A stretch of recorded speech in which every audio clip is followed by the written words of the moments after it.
చామల దుంపల కూర చేస్తున్నా ఫ్రెండ్స్. చామల దుంపల కూర ఇది ఒక్కసారి ట్రై చేయండి ఫ్రెండ్స్, తెలిసిద్ది ఫ్రెండ్స్. ఒక లైక్ కొట్టండి, సబ్స్క్రైబ్ చేయండి, షేర్ చేయండి. నా వంట చూడండి. ఇవాళ ముక్కలు చేసుకోవాలి గాయస్ ఫ్రెండ్స్. టమాటాలు ఇది అల్లం ముక్కలు గాయస్. అల్లం ముక్క వేసుకోవాలి గాయస్, కొంచెం చక్క ఒక లోంగా వేసుకోవాలి గాయస్. యాలకాయ వేసుకోవాలి. యాలకాయ ఇదేమో లోంగా వేసుకొని కొంచెం నూనె వేసుకోవాలి. ఒక గంట నూనె వేసుకోవాలి. కొంచెం నూనె వేసుకోండి గాయస్. ఇది దగ్గర కొంచెం వేసుకొని ఉల్లిపాయలు వేసుకోవాలి గాయస్. ఉల్లిపాయలు వేసుకోవాలి. చక్క, యాలకాయ, లవంగా కొంచెం అయిన తర్వాత గాయస్ ఉల్లిపాయలు అవన్నీ టమాటా వేసుకోవాలి గాయస్. టమాటా చిన్న సైజు 4 తీసుకున్నా గాయస్. టమాటాలు పెద్ద సైజు అయితే 2 అయితే సరిపోతాయి, 2 3 అయితే సరిపోతాయి గాయస్. 2 వేసుకోవచ్చు మీరు. కొంచెం మగ్గిన తర్వాత దించి చింతపండు నిమ్మకాయ గంట రావాలి గాయస్. ఎంత చింతపండు వేస్తున్నాము. చామంతి చారు కదా, చింతపండు వేస్తున్నాను. కొత్తిమీర దాంట్లో వేసుకోవచ్చు గాయస్.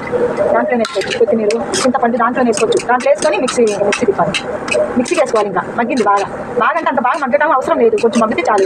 చూడండి ఈ మాత్రం చాలా మిక్సీ పట్టుకున్నా గాయస్. ఇందాక మొత్తం చూపించాను కదా, టమాటాలు అన్నీ మిక్సీ పట్టుకున్నాను. ఇందాక నూనె తాగిన తర్వాత ఉల్లిపాయలు ఏం అవసరం లేదు. ఉల్లిపాయలు దాంట్లో వేసుకున్నాగా, చింతపండు ఉల్లిపాయ మొత్తం దాంట్లో వేసుకున్నాగా. కొంచెం పసుపు వేసుకున్నాం. ఉప్పు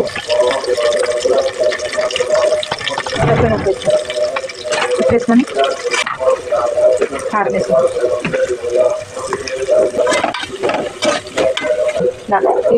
మిక్సీ పట్టిన మొత్తం దీంట్లో పేస్ట్ వేసుకోవాలి.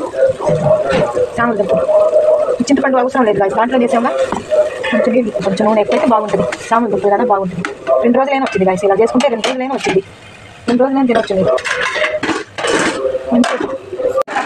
ఈ నీళ్ళు వేసుకోవాలి గాయస్. ఇంకా నీళ్ళు వేసుకొని ఇంకేం లేదు, మూత పెట్టాలి గాయస్. చికెన్ మీకు ఎంత చికెన్ తనం కావాలో చాలు అయిపోయింది. చేశాను గాయస్. చూడండి, మీరు బాగుంటే కామెంట్ పెట్టండి, లైక్ చేయండి, సబ్స్క్రైబ్ చేయండి నన్ను.